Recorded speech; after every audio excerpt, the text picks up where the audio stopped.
하나님을 아는 사람이라는 제목으로 우리가 말씀을 나누기 원합니다. 네, 우리가 호세아서를 읽었습니다. 호세아서의 저자인 이 호세아 선지자는 8세기 중엽부터 후반부에 주로 활동했던 선지자입니다.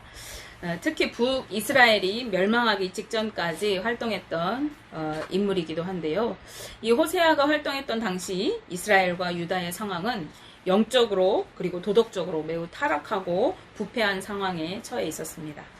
이처럼 이스라엘 백성들이 타락하게 된 중심에는 그들의 지도자들이 있었던 지도자들의 위치에 있었던 제사장들 그리고 왕들의 타락이 그 기반에 있습니다.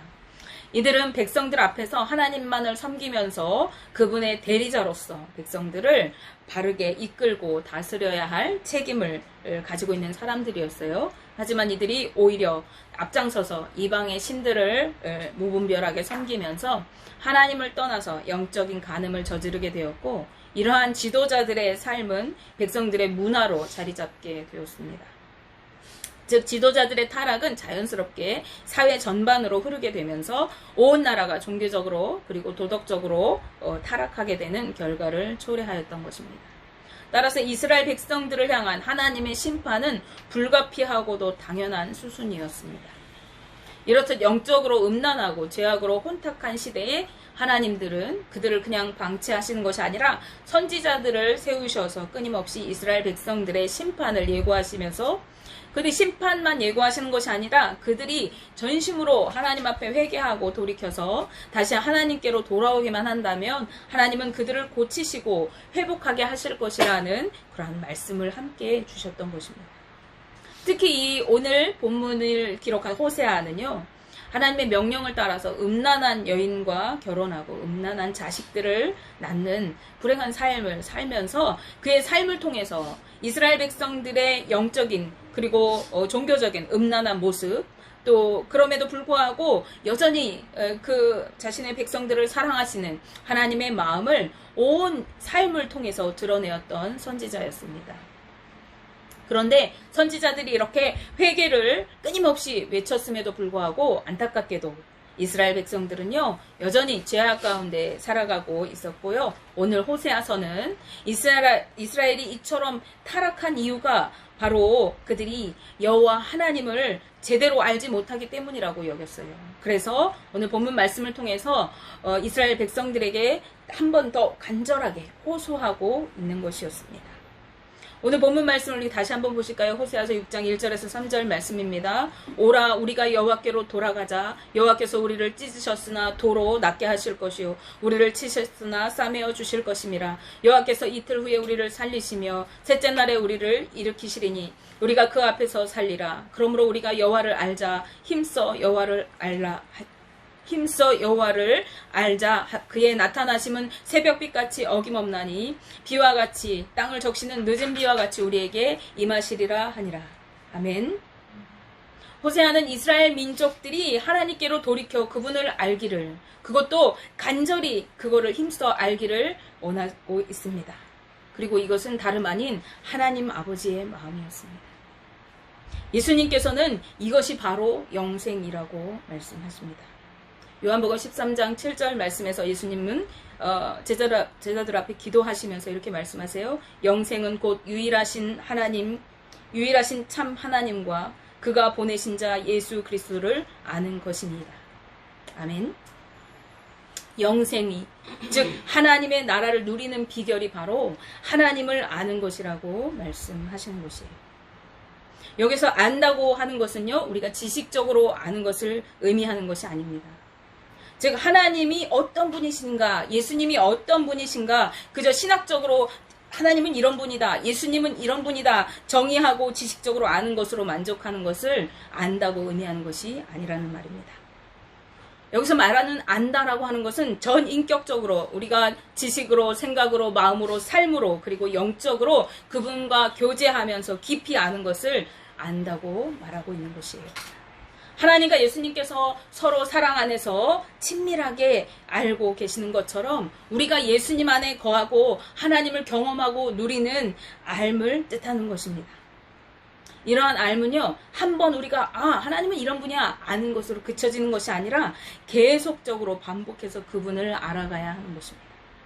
다시 말씀드리면 머릿속으로 지식으로 정의하는 학문적인 어떠한 알미. 우리가 성경은 계속 말씀을 들으니까 다윗 하면 다윗은 어떤 사람이야.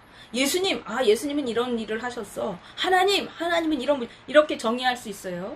그런데 그러한 알미 아니라 하나님과 예수 그리스도를 계속해서 아는 것이에요. 그 안에 거하면서 그분을 날마다 알아가면서 살아가는 삶을 알미라고 하는 것입니다.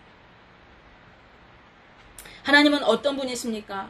그분은 성경에서 말씀하실 때에 공의의 하나님이시면서 동시에 사랑의 하나님이십니다. 그분은 죄에 대해서 엄격하게 심판하시는 분이십니다.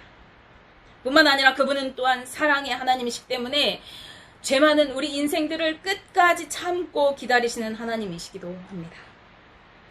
하나님은 당신의 백성이 회개하고 돌이켜서 그분 안에 거할 때 우리를 다시 회복시키시고 싸매주시고 우리를 살리시고 다시 일으켜주시는 하나님이십니다. 이 하나님을 알아야만 우리는 하나님의 말씀에 순종하면서 그분의 뜻을 따라서 살아갈 수가 있는 것이에요. 아직 성장하지 못한 어린이들은요, 부모님의 마음을 잘 알지 못해요. 그래서 제 고집대로, 제 욕심대로, 제 멋대로 살아가려고 합니다.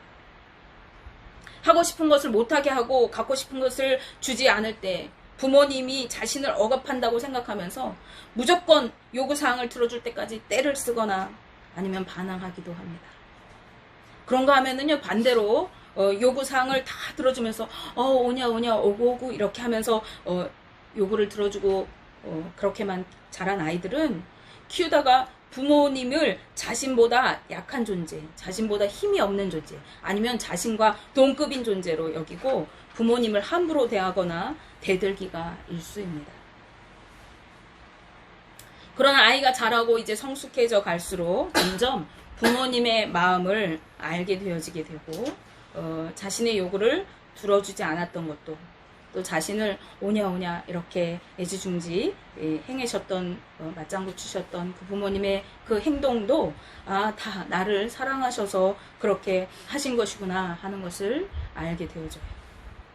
우리가 요구하는 무엇인가를 부모님께서 안 돼 라고 제지하셨을 때 그것은 어떤 위험을 방지하기 위한 것이거나 또 어떤 허영심을 또 욕심을 자라지 않게 하거나 절제와 인내를 가르치기 위한 그러한 제지인 것을 알게 되어집니다. 또 우리에게 그래 잘한다 오냐 이렇게 해주신 이유는 우리를 예쁘게 사랑스럽게 봐주시기 때문이고 우리에게 용기와 힘을 주시기 위한 부모님의 배려였다는 것을 우리가 알게 되는 것입니다. 그리고 그런 부모님의 마음을 깨달아 알게 될수록 어린 시절에 행하던 철없이 떼쓰고 부모님을 함부로 대하던 그런 삶은 이제 그러한 모습은 나타나지 않고 부모님의 마음을 헤아리고 부모님의 말씀을 청종해 듣고 또 부모님이 원하시는 것이 무엇인가 이렇게 살피게 되어집니다. 어디 불편한 것이 없나 부모님의 뜻을 따라 살아가게 되어지는 것입니다.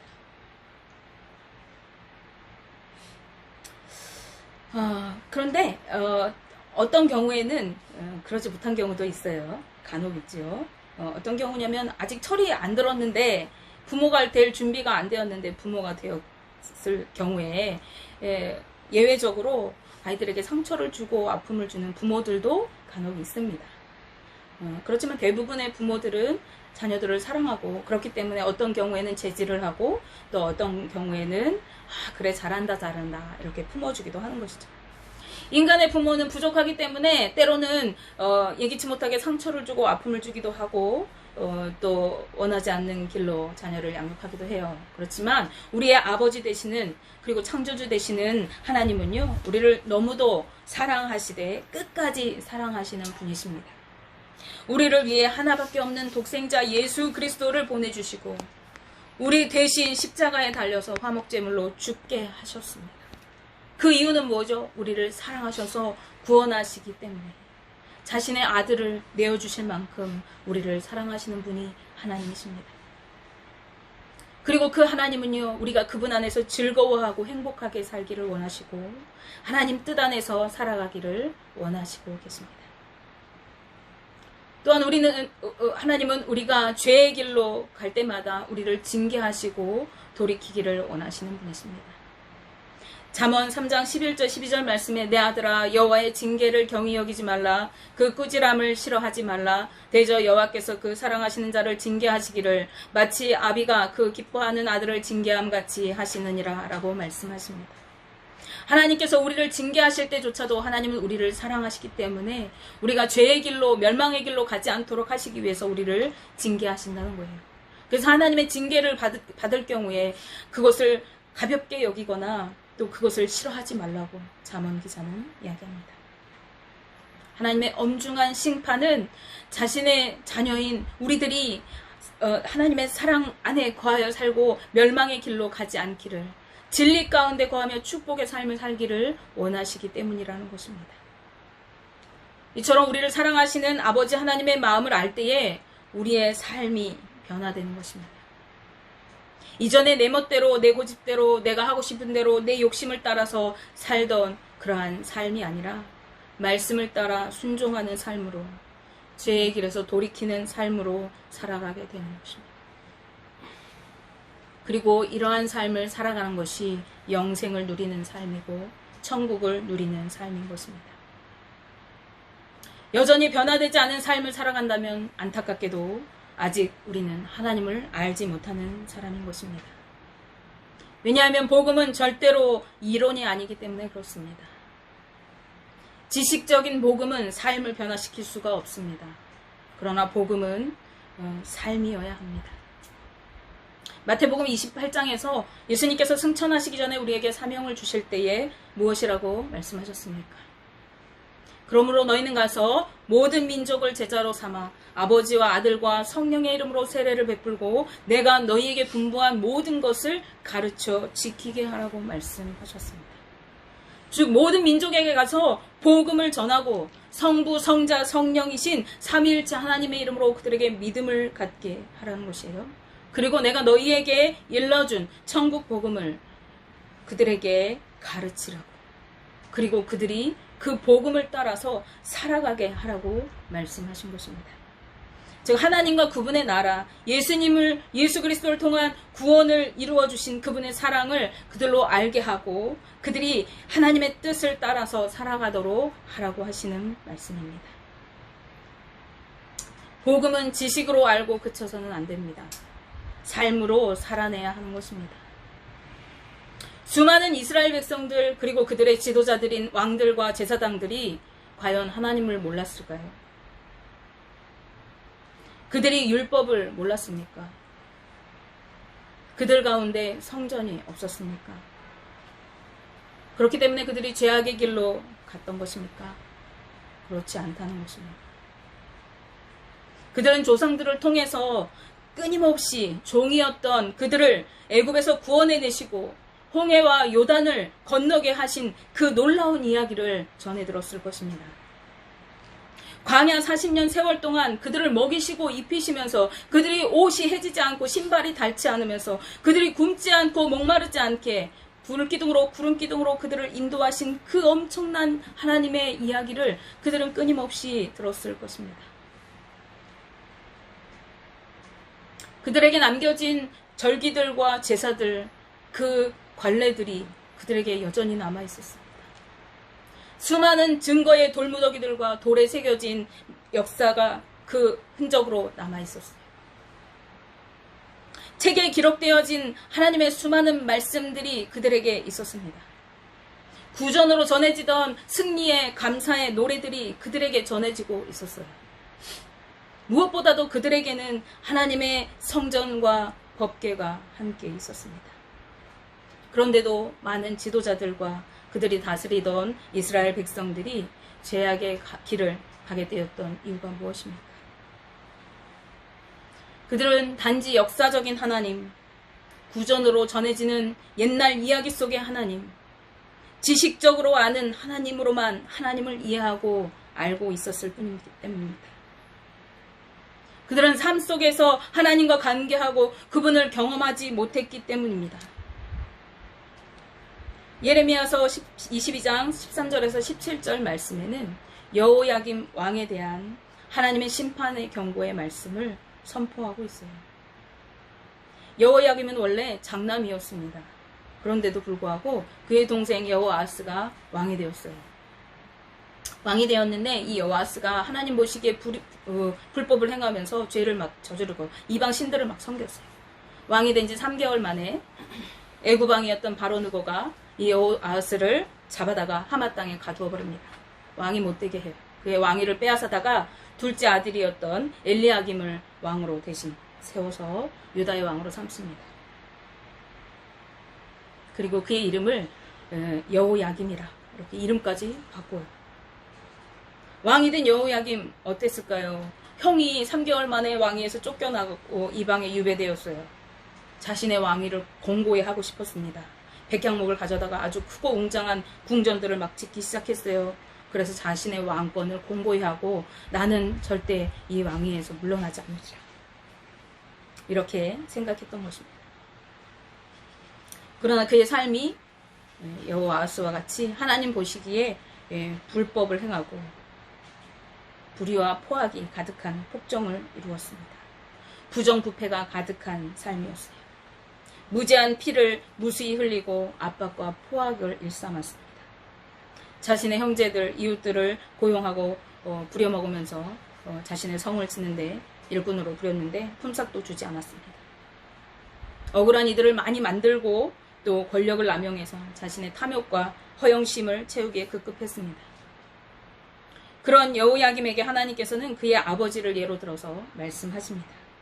사실 이 여호아하스와 여호야김의 아버지는 누구냐 하면 유다의 가장 위대한 종교 개혁을 이루었고 유례 없이 성대한 유월절을 지켰던 요시야 왕입니다. 요시야 왕은 율법책을 발견하고는 주님 앞에 철저하게 회개하면서 온 나라의 말씀을 가르치고 백성들을 개혁하고 또 하나님의 성전을 수리하고 보수하고 새롭게 했습니다. 그는 다윗의 길로 행하면서 하나님 앞에 인정받는 유대의 아주 완전한 왕이었어요.